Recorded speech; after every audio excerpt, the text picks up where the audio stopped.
Hi everyone, this is video number 3 of Glenn's Travel Show. On the first one I spoke about UK staycations and holidays closer to home.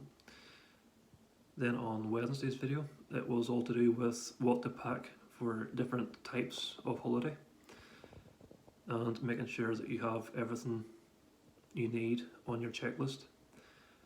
Today I'm going to talk about a bit more of the different types of holiday, but I'm also going to talk about who you go on holiday with. So first of all, I mentioned about active holidays. I mentioned beach holidays, but what I didn't really mention was cruises, and they are very popular. You can go on long weekend cruises of 3 or 4 days where you're not actually calling at any destination, but you're going to be at sea for a few days on the likes of Virgin Voyages. They do from Portsmouth. It's a 3-day trip and there's a lot included, and for a very reasonable price of about 500 quid all in. You get so many extras. You get a bar tab, you get all your entertainment included, you get all your food included, a Wi-Fi package. So you've got that one, and then you've got the likes of Caribbean cruises or celebrity cruises, and in those ones you're away for anywhere between 7 days and 14 days. You've got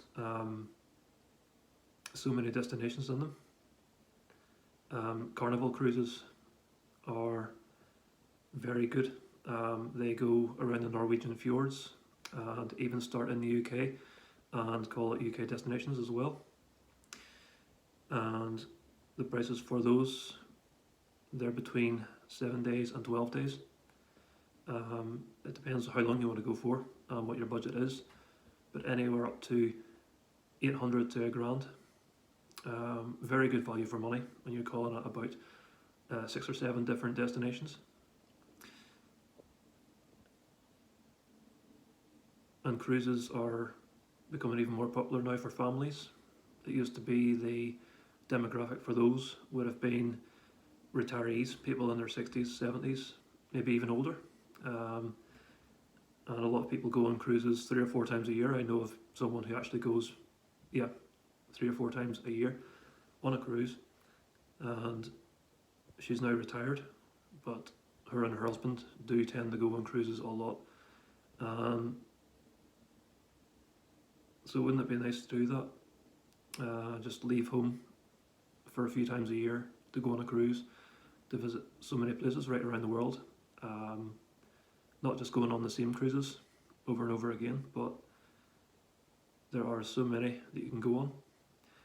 If you have the money, you can do the right around the world for, I think it's about 13 grand. If you have the money, if you have the time, what a trip that would be. And I think that's about 100 and something days. So I think you're away for 3 or 4 months of the year. That would be a once in a lifetime sort of trip.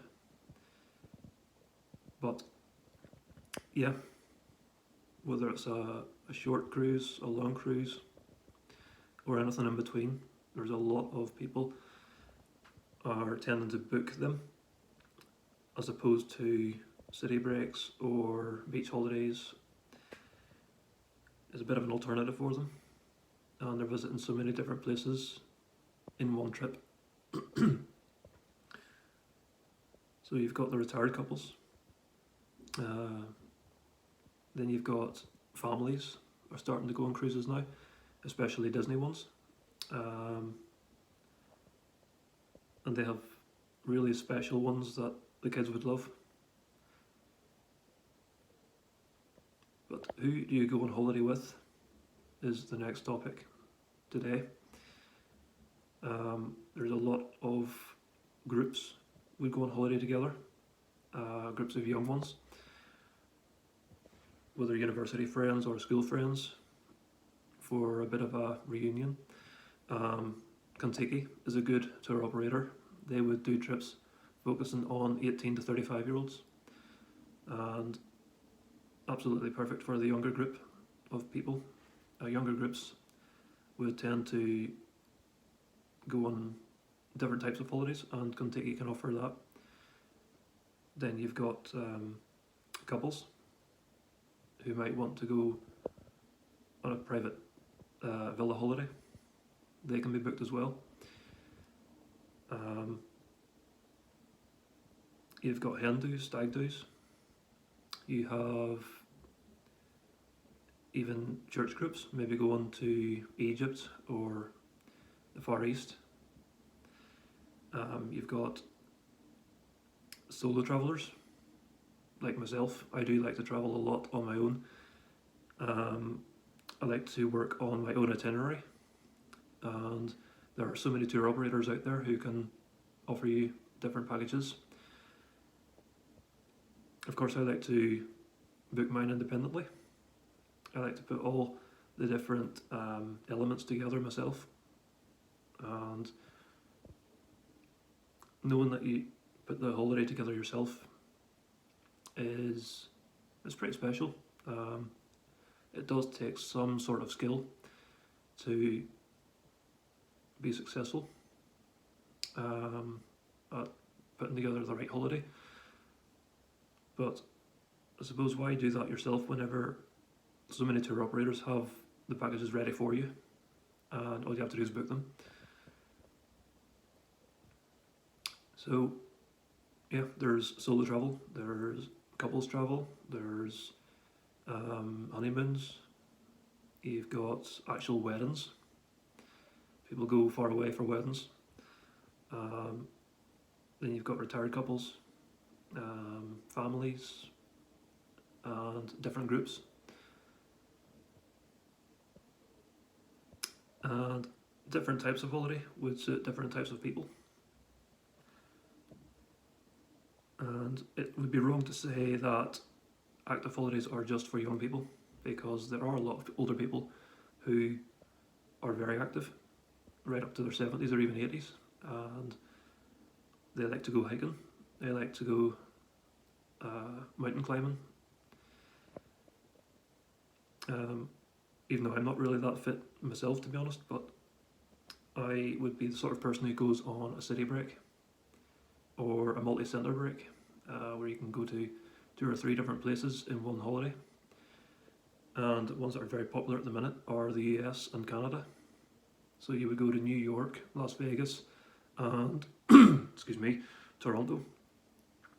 You get different groups of people going on multi-centre trips, and even solo travellers as well. So there's a lot to offer.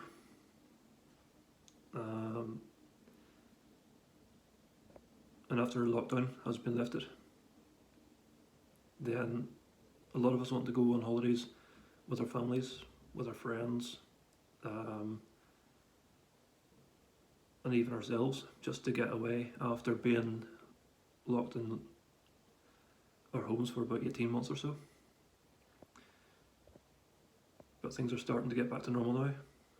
A lot of the red list, amber list and green list countries have been revealed now. But this year I plan to be travelling to England 3 times. I'm going to be in Yorkshire twice, and I'm going to be in Malvern for a mindset group meeting where we'll be hiking, meditating, and getting to know each other in person rather than over the internet, which is a great thing that we all look forward to. It'll get to the point where Zoom now is forgotten about at last. Things are starting to open up for us, and we'll start to book travel again. In fact, we already are starting to book travel again because we're fed up being stuck at home. But that's it for today. There'll be another video on Monday, so we'll see you then. Have a good weekend.